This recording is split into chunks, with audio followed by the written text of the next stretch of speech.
The elevator doors opened with a chime that seemed too cheerful for what Lena Whitmore was walking into. The rooftop terrace of the Langston Hotel stretched before her in warm golden light and soft jazz music, buzzing with guests dressed in cocktail attire and holding flutes of champagne. Waiters weaved between clusters of relatives, faculty, and old friends, offering hors d'oeuvres on silver trays. It was elegant, expensive, and filled with laughter, but as Lena stepped forward in her modest navy dress and worn heels, the atmosphere felt thick with something else. Erasure.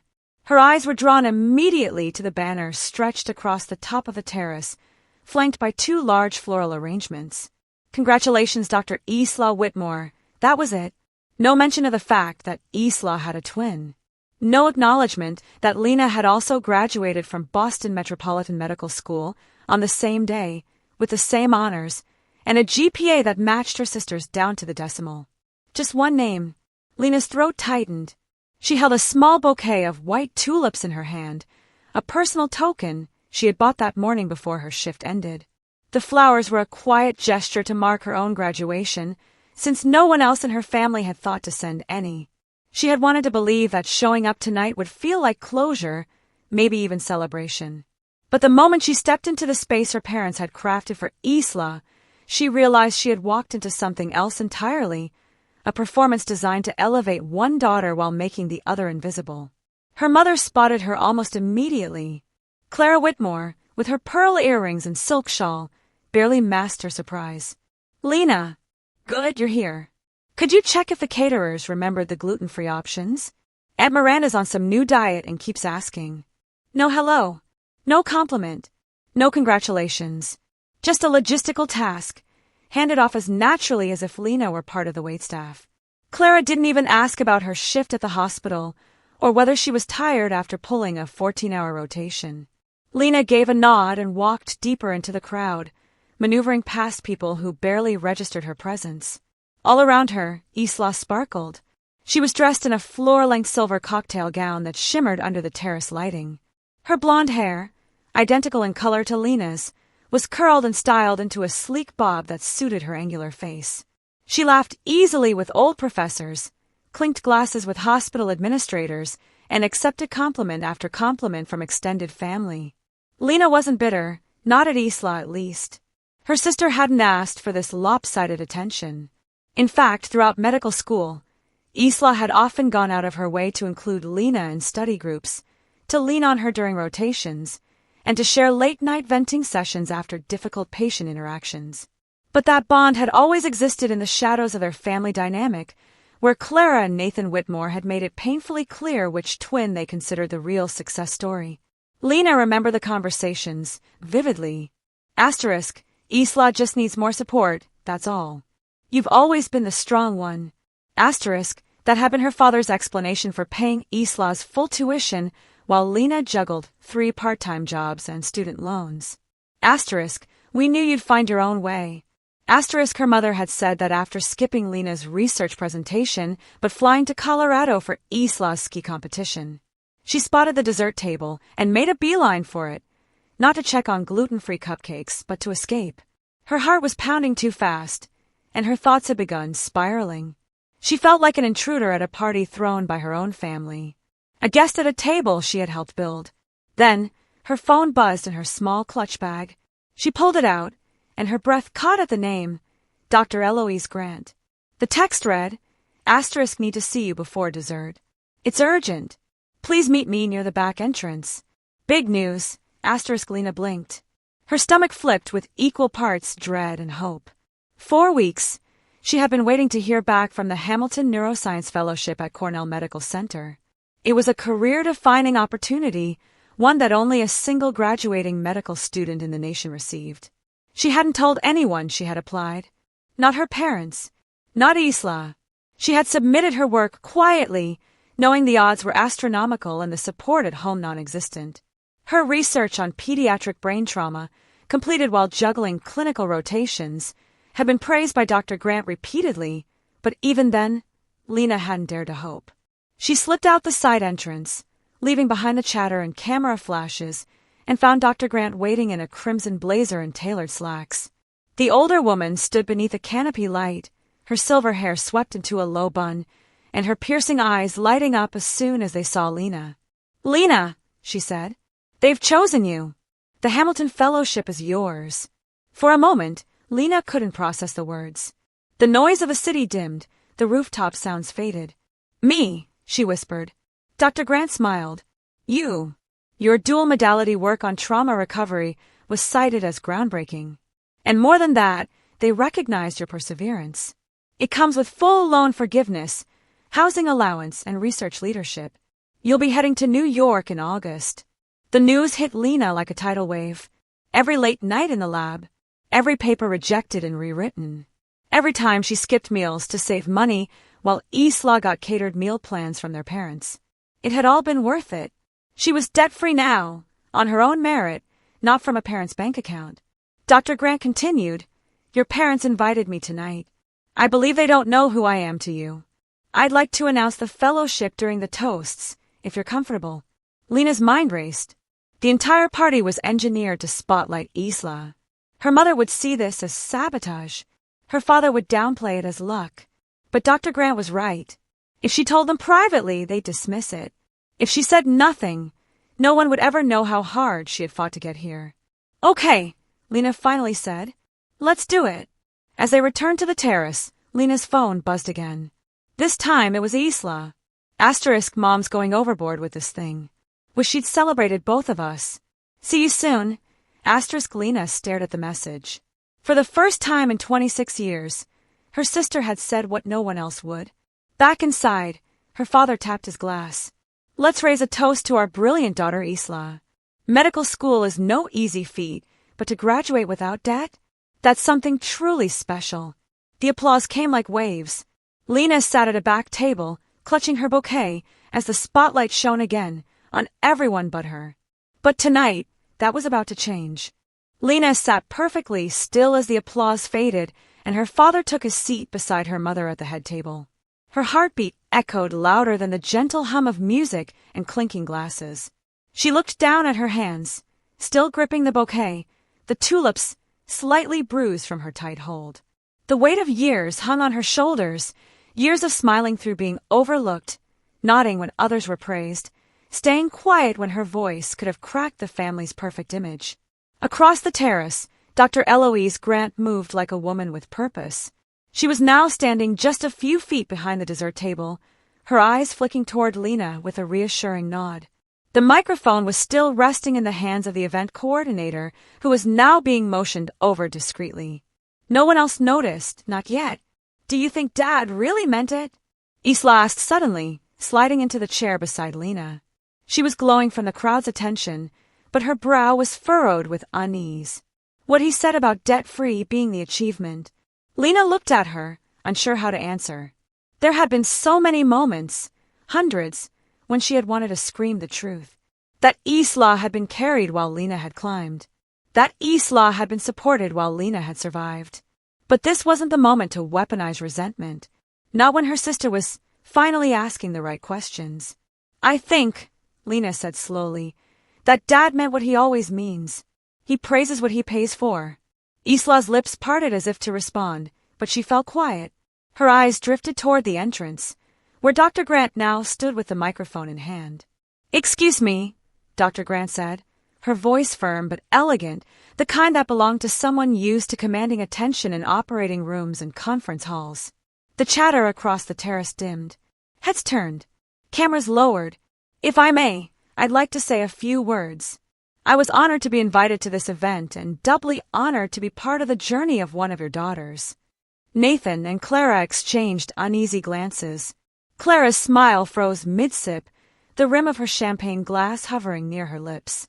"Dr. Lena Whitmore," Dr. Grant continued, nodding respectfully toward her, "has clearly earned the admiration of many in this room.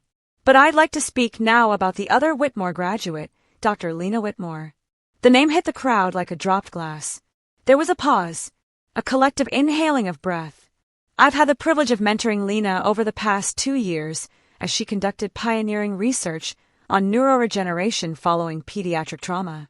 Her work has not only been published in national journals, but has now earned her the 2024 Hamilton Fellowship at Cornell Medical Center, arguably the most competitive and prestigious neuroscience appointment in the country.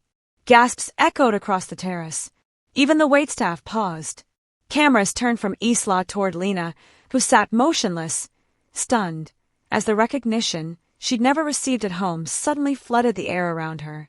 She achieved this, Dr. Grant added, without financial support, without favors, and while maintaining her clinical responsibilities. She is not only brilliant, she is relentless. And today, she joins an elite cohort of physician researchers who will shape the future of neurosurgery. The applause started slowly, then grew. People who had barely spoken to Lena before tonight were now clapping, nodding, turning to look at her with wide eyes and admiring smiles. Isla, still seated beside her, clapped too, faster than the rest, tears silently lining her lower lashes. Nathan stood slowly, his face pale. "We had no idea," he said to no one in particular. "She never told us." "She didn't need to," Dr. Grant replied, stepping closer, her tone suddenly sharper. "She did the work. You simply didn't see it." Clara reached for a napkin, dabbing at the corner of her mouth. She didn't speak. The event planner, unsure of what to do, gestured toward the slideshow projector that had been cycling photos of Isla. Dr. Grant turned to him. "If you have a moment, I brought a USB with Lena's research milestones.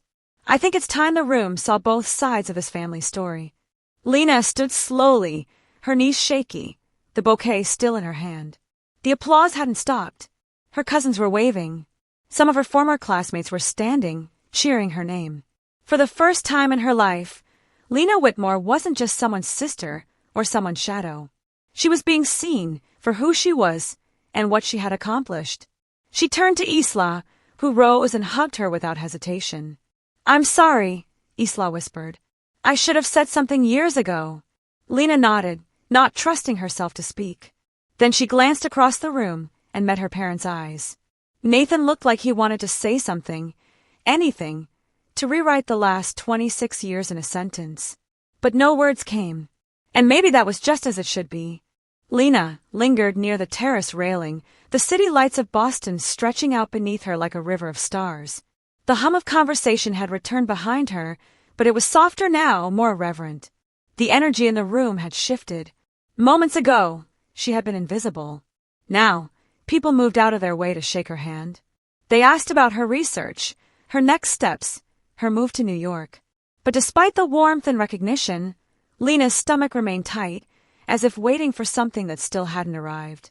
A moment, a sentence, an apology. She felt Isla join her side, the clink of two glasses brushing together as her sister handed her a drink. "They're talking about you now," Isla said gently, not with envy but something else, guilt maybe. "Uncle Evans said he always knew you were the quiet genius in the family." Lena gave a dry laugh. Funny how no one ever said that to me before tonight. They stood in silence for a while. The wind tugged at their hair. Lena's grip on the glass loosened slightly. Then Isla turned to face her fully. "You know I never asked for any of it, right? The car, the tuition, the party." "I know," Lena said, her voice quiet. "I never blamed you for any of it." "I still let it happen," Isla whispered. "Every time they overlooked you, I could have said something. But I didn't. I told myself I didn't want to upset them, but really, I just didn't want to risk losing their approval." Lena turned toward her, eyes softening. "I didn't speak up either," she said. "Maybe we were both scared of the same thing." They looked at each other for a long moment. Two women who shared a face, a birth date, and a childhood full of uneven love.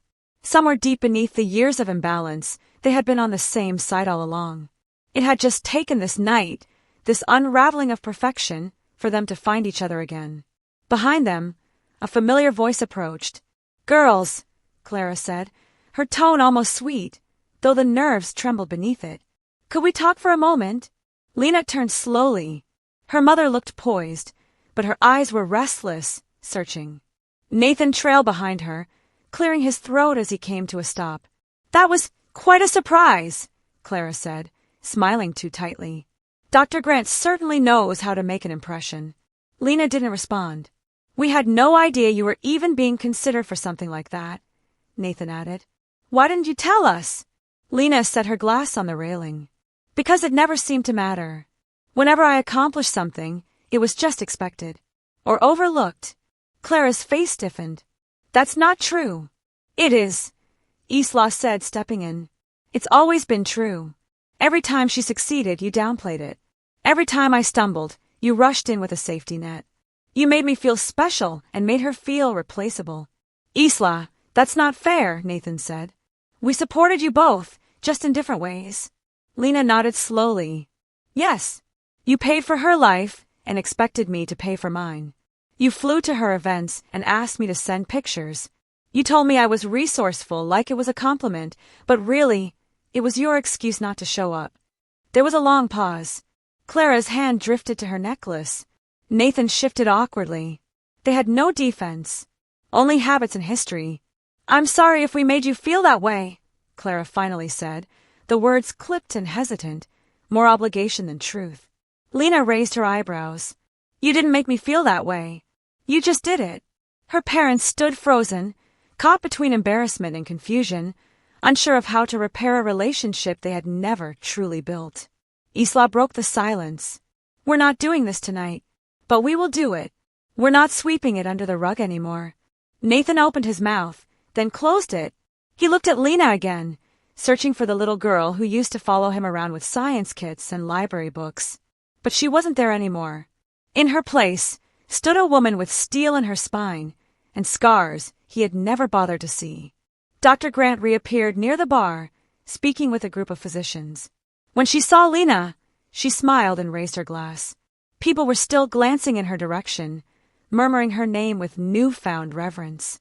Clara followed Lena's gaze. It must feel good, finally being recognized. Lena didn't answer immediately. She looked out again over the city, then back at the party. It feels like truth, she said, and I've waited a long time for it. Without another word, she turned and walked back toward the crowd, toward the conversations and opportunities that were now hers. Isla followed without hesitation. Their parents stayed behind, still stuck in a version of the story that no longer fit. Tonight, Lena's name had been spoken. Loudly. Publicly. And it was no longer one they could ignore. The next morning, the sunlight in Boston cut sharply through Lena's apartment window. The tiny one-bedroom unit above a noisy cafe had been her home for 3 years, her sanctuary between hospital shifts and research deadlines. It still smelled faintly of old textbooks, coffee, and the lavender spray she used to mask exhaustion. Today, though, everything felt different. The silence wasn't heavy. It was clean, like a slate had been wiped. Lena sat cross-legged on her futon, scrolling through emails on her laptop. They flooded in. Faculty members congratulating her on the fellowship, residency coordinators expressing new interest, classmates who had barely acknowledged her during school now pretending they'd always known she was brilliant. It was flattering and insulting all at once. One message stood out. Subject: housing options at Cornell Medical Center. It was from the fellowship office. Dr. Grant had moved fast. Her new life was already being mapped out in timelines and campus locations.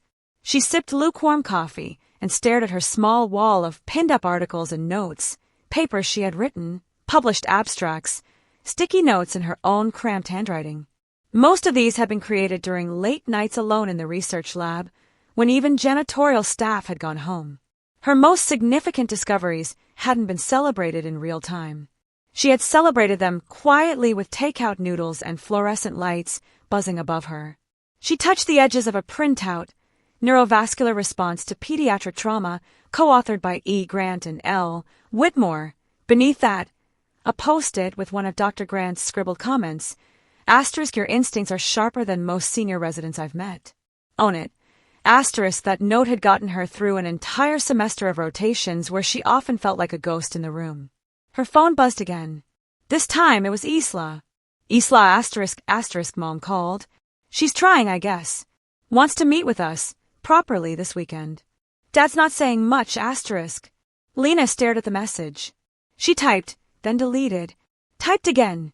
Lena *, let's meet. But not for them. For us. If we're going to move forward, I want it to be clean. Real *. Isla responded almost instantly. Isla *, agreed. Come by tonight. I'll cook *. Lena smiled despite herself. Isla's cooking was terrible, but the offer was meaningful. Later that evening, Lena stepped into Isla's apartment, a much larger, parent-subsidized space near the Charles River. The scent of something burnt and unidentifiable lingered in the air. "I tried to make risotto," Isla said, opening windows. "It turned into rice glue." Lena laughed and dropped her bag on the couch. "Let's just order Thai." Over takeout, they sat on Isla's living room floor, talking through things neither of them had ever said aloud. About the time Lena had won the regional science fair, but their parents had skipped the ceremony for Isla's soccer finals. About Isla crying in high school when their dad told her she wasn't as naturally smart as Lena, and how she tried to outshine her sister by chasing visible success. "I always thought if I could just win enough medals," Isla said, "they'd love me the same way they admired your mind." "They admired me?" Lena laughed. "They told me I was too serious, that I didn't smile enough, that I should try being more like Isla." They sat in the thick quiet of shared realization. Neither had been fully seen.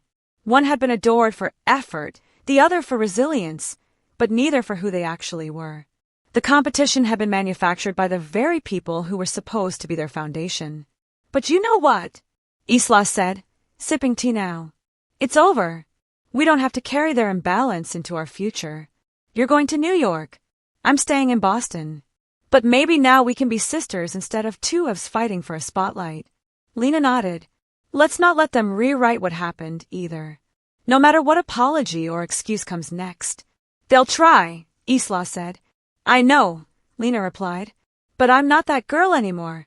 As the night wore on, they planned visits, shared Netflix lists, and recounted old high school memories that weren't so painful now. The conversation flowed with ease, a rarity between them in the past. For the first time, Lena felt like she wasn't performing. She was just being. And Isla wasn't competing. She was just with her. When Lena finally left, she stood in the hallway for a moment, absorbing the calm. Her phone buzzed again. A message from Dr. Grant. "Dr. Grant ***, the Cornell Dean wants to feature your story in the next journal. I said you'd be honored. You deserve the world's eyes on your work now ***." Lena stared at the message, then at the night sky through the hallway window. She had once been the girl who stayed behind the lab doors, who let others step forward into the light. Not anymore. It was the final week of June when Lena returned to Boston Metropolitan Medical School one last time, not as a student but as a guest. The school had invited her to speak at the annual research recognition ceremony, an event she had never once attended during her 4 years, despite having published more peer-reviewed papers than most of her graduating class. In those years, she had sat in half-empty labs or crammed patient notes on a bus while other students prepared for their 5-minute applause on that stage. Now she was the keynote. She arrived early, dressed in a tailored black blazer and slacks, her hair pinned back in a low twist. A quiet authority followed her into the room. Years of being underestimated had shaped her posture, her tone, even the way she met someone's eyes. She was no longer trying to prove herself. That was already done. A banner near the podium read, "Celebrating Innovation in Medical Research." It felt almost surreal. She was greeted by Dean Sheffield, a tall man with a voice that always sounded like it belonged to an airline commercial. He shook her hand firmly, offering the kind of smile people reserve for success they hadn't seen coming. "Dr. Whitmore," he said. "So good to finally have you on the stage. We've followed your work closely this year." Lena smiled politely. "Thank you, Dean. It's good to be seen." He didn't catch the double meaning, but Dr. Eloise Grant, standing a few feet away with her arms crossed, certainly did. She gave Lena a small approving nod. As the ceremony began, Lena sat in the front row with the other honored guests. Some of her former professors now eyed her with a mix of pride and awkwardness. Those who had once ignored her proposals or suggested she narrow her focus were now elbowing each other as if claiming some stake in her success. One even whispered, "I always said you had a sharp mind." She had no memory of him ever saying that. When her name was announced, the applause was louder than she expected. Students clapped, faculty stood, and a few visiting researchers leaned forward to snap pictures.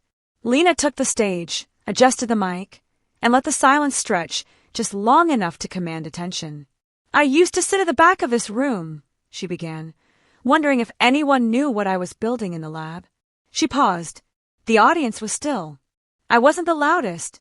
I didn't win popularity awards. But I loved asking questions no one else was asking. I loved staying in the lab when the lights dimmed and the noise outside faded. Because in that quiet, something grew, something real.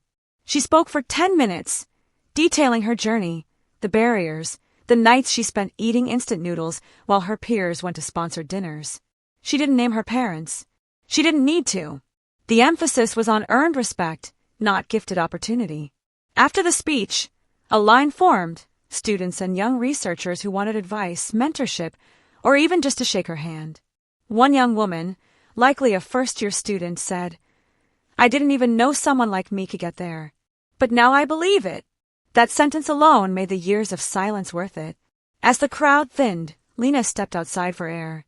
The campus looked smaller now, but not in a diminished way. More like a place she had outgrown, like a cocoon already shed.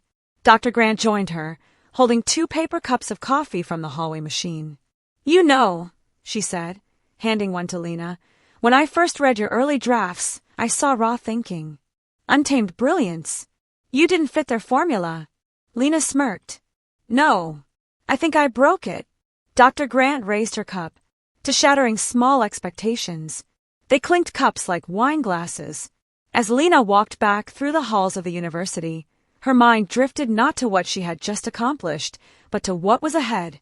Cornell, New York, the fellowship, a place where no one would define her by someone else's shadow. Her phone buzzed again. It was a message from Isla.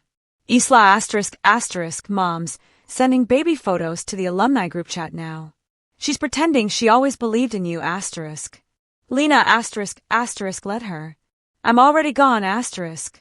She didn't need to rewrite the past. She just needed to live forward. Later that night, in her apartment surrounded by moving boxes, Lena folded her old lab coat and tucked it into a suitcase. The initials L. Whitmore were faint now, nearly worn away by years of use. She smiled, then carefully placed it at the bottom of her bag, beneath her new one. The next coat would bear the name she had earned. Not through legacy, but through fire. It was a Sunday evening when the Whitmore family gathered again, this time not in a rented ballroom or rooftop terrace, but in the dining room of the house where Lena and Isla had grown up. The house still smelled like lemon polish and roasted rosemary, as if Clara believed domestic order could smooth over emotional disarray. The table was set for 4. Cloth napkins, crystal water goblets, candles flickering, just enough to feel staged. It wasn't a dinner, it was a production. Lena arrived last. She had considered not coming at all, but Isla had asked her directly. One last time. Not for them, for closure. So Lena had dressed simply in a cream blouse and slacks, her posture calm, her face unreadable. As she stepped through the door, Clara emerged from the kitchen with a carefully arranged smile and a bowl of oversalted soup. "There you are," Clara said, as if they'd just spoken yesterday and not lived decades in different realities. "We were just about to start." Nathan rose to greet her, pulling out the chair beside him. "Sit, please. It's nice to have both our girls home again." Lena sat, folding her hands neatly in her lap. She said nothing. They made it through the salad course on autopilot, weather, Isla's hospital orientation, a passing reference to the neighbor's new fence. It was only when the main course was served, a dry chicken breast and overcooked asparagus, that Clara finally tried to approach the purpose of the evening. "We've been reflecting," she said, glancing at Nathan. "On everything." Lena didn't respond. She cut her chicken slowly. "We realized there were things we didn't handle fairly," Nathan added. "You've accomplished so much, Lena, and we should have supported you more vocally." Lena looked up. "Vocally?" Clara blinked. "Yes. We should have said how proud we were. You've done incredibly well, and it's—" "That's not what I needed," Lena interrupted, her tone calm but cold. "It wasn't your words I needed. It was your presence. At my presentations. At my moments. You were there for hers. You made excuses for not being there for mine." Clara exhaled shakily. "You always seemed fine. You didn't ask for help." "I shouldn't have had to," Lena said.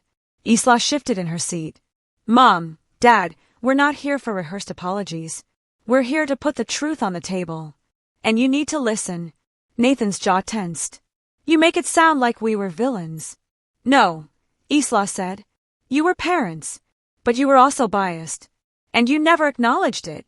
The silence was heavy. Then Clara reached into a drawer by the sideboard and pulled out a small velvet box. She slid it across the table toward Lena. We were going to give this to you after graduation, Clara said, voice soft. But we didn't know if it would feel sincere. Lena opened the box slowly. Inside was a gold bracelet engraved with the words, Your strength changed everything. She stared at it. It was lovely, thoughtful, expensive, but it was also too late. I appreciate the gesture, Lena said, closing the box gently. But a bracelet doesn't undo 26 years. Nathan finally spoke again. So what do we do now? Lena stood, her chair pushing back with a quiet scrape. You stop pretending the past was even. You stop rewriting the story. And you let us move forward without guilt. Clara looked down. Nathan's lips pressed into a thin line. Isla stood too, grabbing her purse. We'll stay in touch, but we're building something different now. Lena nodded. Something honest. They left together, the front door clicking softly behind them. The night air outside was cool, the street quiet. As they walked toward Lena's car, Isla reached for her hand without a word. Lena let her. In the rearview mirror, Lena could still see the house shrinking behind them. The windows glowed like an old photograph, familiar, framed, and no longer real. She drove them back to Isla's place, where they curled up on the couch with blankets and old sitcom reruns, laughter slowly replacing the weight of unspoken years. It wasn't perfect, but it was peaceful. Before midnight, Lena gathered her bag and stood by the door. You'll visit me in New York, she asked. Try stopping me, Isla replied. They hugged. This time, not out of obligation, but out of truth. On the drive home, Lena thought about legacy, not the one written in photo albums or family toasts, but the one she had built herself. The kind forged in silence, lit by late nights and stubborn belief. Tomorrow, she would board a train to a new city, and not one piece of her journey would be owed to someone else's shadow. She was her own name now, her own force, and no one would ever forget it again. Lena stood at the South Station platform in Boston, her suitcase by her side and a crisp train ticket tucked into her coat pocket. The digital board above her flickered. Train 95 to New York City, on time. Her fellowship at Cornell officially began in 3 days, but she had chosen to leave early, before anyone could delay her departure with parting words she didn't want, or gestures that no longer mattered. The platform buzzed with motion, travelers lugging roller bags, a child crying somewhere down the line, the low hiss of an arriving train in the distance. Yet inside her, there was stillness, not the numb kind she had grown up with, not resignation. This stillness was deliberate, powerful. Her phone buzzed again. A final flurry of messages. Clara ***, we're proud of you. Always have been, even if we didn't show it right. Good luck, sweetheart, ***. Nathan ***, safe travels, Dr. Whitmore. Let us know when you arrive, ***. She didn't reply. She turned off notifications and slipped the phone into her bag, not out of anger but out of choice. For the first time, Lena wasn't leaving behind a part of herself or hoping someone would run after her. She was walking forward, with no intention of checking who was watching. Her train arrived with a deep rumble, and passengers began boarding. As she moved to the front of the line, someone called her name. Dr. Whitmore! She turned. It was a woman, mid-40s, smartly dressed, carrying a worn brown leather bag. Her badge read, Drive S. Healy, Pediatrics. She looked vaguely familiar. I heard you speak at the research ceremony last week, Dr. Healy said. Your work on pediatric trauma, astounding. I actually just submitted a grant proposal building on your dual methodology model. I hope we can collaborate. Lena was momentarily stunned. This wasn't just recognition. It was legacy in motion. I'd like that, Lena said. A lot. They exchanged contact information, and Dr. Healy boarded ahead. Lena followed, finding her seat by the window. As the train pulled from the station, the cityscape blurred behind her, and her reflection stared back from the glass, serene, composed, real. She reached into her bag and pulled out a small envelope unmarked. Inside was a handwritten note from Dr. Eloise Grant. Asterisk Lena. There will be people who only learn your name because others start saying it. Let them come late. What matters is that you never stop saying it to yourself. Go turn room silent. E. Grant asterisk. Lena closed her eyes and took a breath. By the time the train passed Providence, she had opened her laptop and resumed working on her next paper. The world didn't stop moving, and neither would she. The following weeks in New York felt like the breath she had been holding for years was finally being released in stages. The fellowship office welcomed her with warmth and genuine curiosity. Her team included specialists from countries she'd never visited. Every day was filled with ideas, breakthroughs, and freedom. There was no one adjusting the lighting for her sister's best angle. No one suggesting someone else's effort was more deserving. Just Lena and the work. Her research was quickly earmarked for international symposiums. She was asked to co-author a textbook chapter. Patients' families requested her by name. Sometimes, when the lights dimmed in the lab late at night, she would sit with a cup of tea and remember the years that shaped her. But they were distant now, still part of her, but no longer holding her. Isla called often. Their conversations were filled with stories of difficult patients, awkward first dates, and childhood jokes that hadn't aged well. There were no comparisons, no hesitation, just two women healing from a shared fracture. One day, after a particularly long surgery observation, Lena received a package from Boston. No sender listed. Inside was a photo frame, plain wood. The photo was old. Lena and Isla, age 6, in matching sweaters and plastic stethoscopes around their necks. On the back, in Clara's delicate handwriting, asterisk, you were always the doctor in the making. I just wasn't wise enough to see it early, asterisk. Lena didn't cry. She didn't smile either. She simply placed the frame on her desk. Not because she needed the apology, but because it reminded her that she had left and grown anyway. The city outside her window pulsed with energy and ambition. But Lena Whitmore, finally whole, finally heard, no longer needed to chase either. She had already arrived. 2 months into her fellowship, Lena's name appeared in a national medical journal under the headline, asterisk Rewriting Recovery, Dr. Lena Whitmore's new protocol for pediatric trauma gains national momentum. Asterisk the article was thoughtful, even poetic, drawing parallels between her research approach and the layered complexities of childhood healing. But what surprised Lena most was not the praise. It was the fact that this time, it wasn't framed around her being someone's student, sister, or outlier. She was the story. Her lab phone rang constantly that week.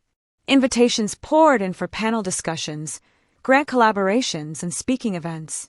One morning, she walked into the neurology wing and found 2 young interns quietly arguing over who would get to assist her in a new case study. The attention was unfamiliar, but Lena navigated it with the same calm intensity she had carried through the hardest years of her life. She knew how to speak with clarity.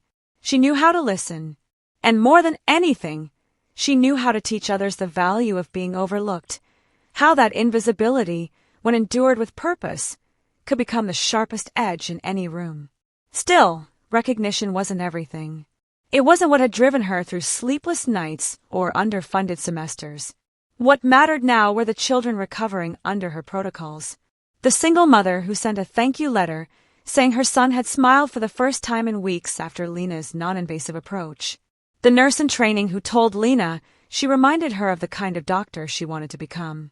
One afternoon, after a long review board meeting, Lena received a video call request from Isla.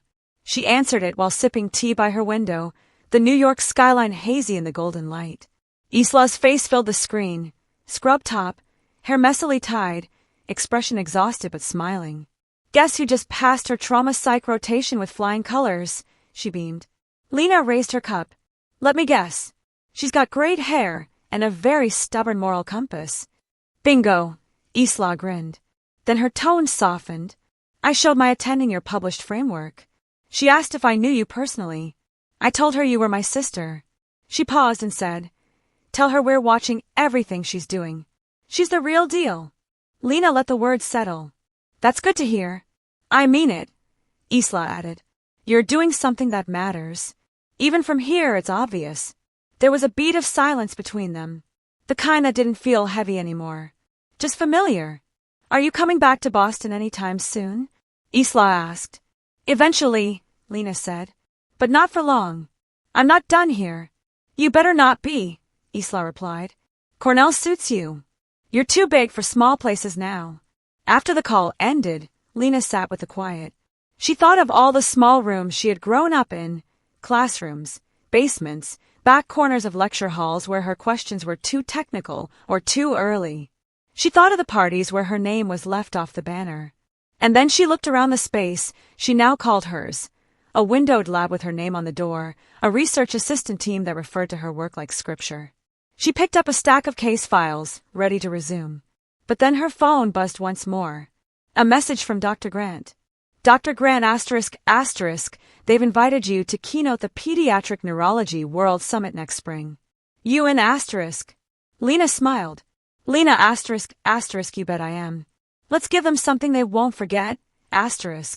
Outside, the evening sun dipped low, casting warm streaks across the city. Inside, Lena flipped to a new page in her notebook. Not to rewrite her past, but to begin a chapter that would never again be written in silence. The first time Lena walked into the main auditorium of the Pediatric Neurology World Summit, she was 16. A student guest pass dangled from her neck, and she sat 3 rows from the back, furiously scribbling notes while others scrolled through phones or left between sessions. She remembered staring at the stage and imagining what it would feel like to stand there, not as an observer, but as a voice that could shape the direction of medicine. Now, 12 years later, she stepped onto that very stage. The room was full. Rows of researchers, surgeons, pediatric fellows, and global medical directors filled the seats. The air buzzed with low conversation, camera shutters, and the soft rustle of program notes.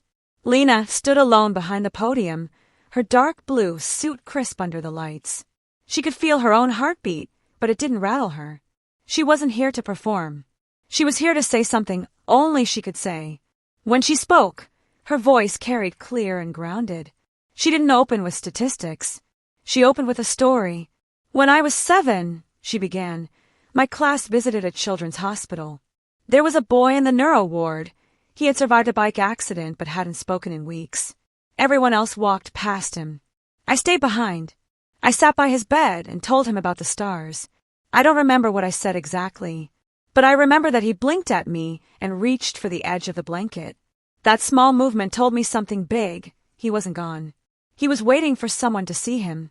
She paused, letting the silence absorb the story.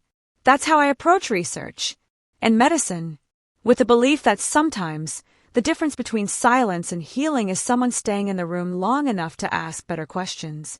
What followed was a 40-minute presentation that outlined her 2-year fellowship research, the combination of neurostimulation and behavioral therapy in pediatric trauma cases, the use of narrative memory triggers, and a novel low-intensity intervention model now in early trials. The room was quiet throughout, not out of boredom but reverence. When she finished, the applause came like a wave. Not polite, not obligatory. It was sustained, rising, echoing through the chamber. People stood. Some whistled. Several physicians approached the stage immediately, waiting to speak to her. Backstage, Dr. Grant was waiting with arms crossed, and that rare expression of pride that barely touched her lips but settled deeply in her eyes. You were magnificent, she said simply. Lena removed the mic clip from her lapel. I kept thinking about how far we've come. We? Dr. Grant asked, raising an eyebrow. Lena smiled. Me. But also you. Isla. Every kid who's been underestimated. Every girl in a corner who doesn't know yet that she's more than what her parents see. Dr. Grant touched her shoulder. It's yours now, Lena. The space. The story. You don't need to fight for permission anymore. The rest of the day passed in a blur of interviews and panel discussions.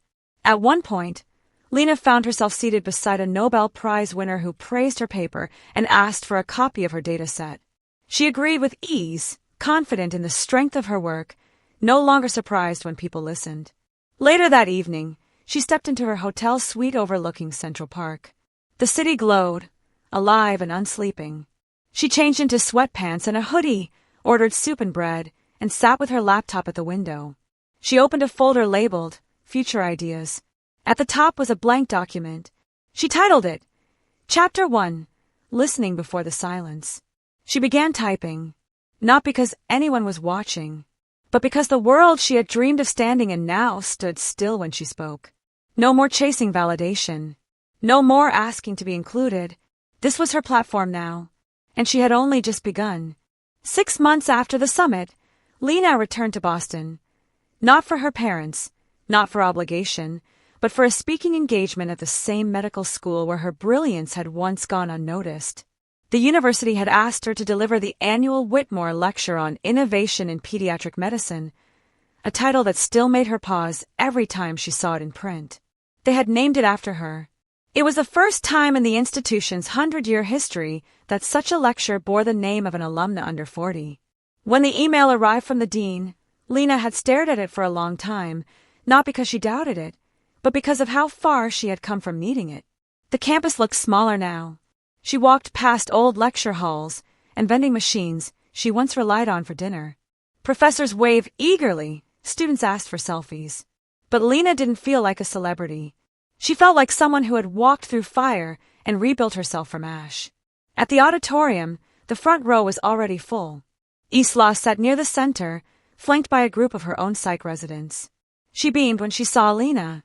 Dr. Grant had flown in from Toronto, where she had recently accepted a directorship, but made it in time to hug Lena in the hallway and whisper, "Take the whole room. Don't leave a corner unlit." But it wasn't the standing ovation or the packed auditorium that stayed with Lena that night. It was the moment after her lecture ended, when a teenage girl approached her, wide-eyed and shaking. "My name's Maya," she said, clutching a worn notebook. "I've read all your papers. I thought I had to be perfect to matter in this field. But you make me feel like it's okay to just start from where I am. To be quiet and still be brilliant." Lena took the girl's hand. "You don't need to be perfect. You just need to be seen. And when no one sees you, see yourself. That's how you begin." Maya nodded, tears threatening. Lena assigned her notebook with a message she never thought she'd write. Asterisk, keep questioning. The world needs your mind. Asterisk. That evening, Isla insisted they walk home instead of taking a car. It was snowing lightly, the streets dusted and white as they passed the park where their father had once taught Isla to ride a bike. Lena remembered standing on the sidewalk, holding her books, waiting for her own lesson that never came. Isla broke the quiet. "Do you remember how we used to whisper our futures to each other at night?" Lena smiled. "I said I'd build a hospital. You said you'd decorate it." They both laughed. "I think," Isla said, "we built something better." They stopped outside the old cafe near their childhood home. It hadn't changed. The menu still boasted watery coffee and day-old pastries. But tonight, the sign in the window read, "Live music and guest talk, Dr. Lena Whitmore." Lena shook her head with a laugh. "What is this?" "I may have bragged a little at brunch," Isla said. "Boston's proud of you now. But not as proud as I am." Lena paused, the words hitting deeper than she expected. "Thank you. For standing with me. Back then. That night." "I didn't stand with you, Lena," Isla corrected softly. "You stood. I just finally stopped letting you do it alone." That night, as Lena lay in her hotel room, her name stitched on the robe, her photo framed in the lobby downstairs, she realized something had shifted. Not in how others saw her, but in how she saw herself. She was no longer the girl fighting for her place at someone else's table. She had built her own. She had filled it with voices that had once been silent, including her own. And now, wherever she went, she carried that legacy with her, not as a burden, but as proof. Proof that quiet does not mean small. That overlooked does not mean unworthy. That the strongest names are often the ones spoken last, but remembered the longest.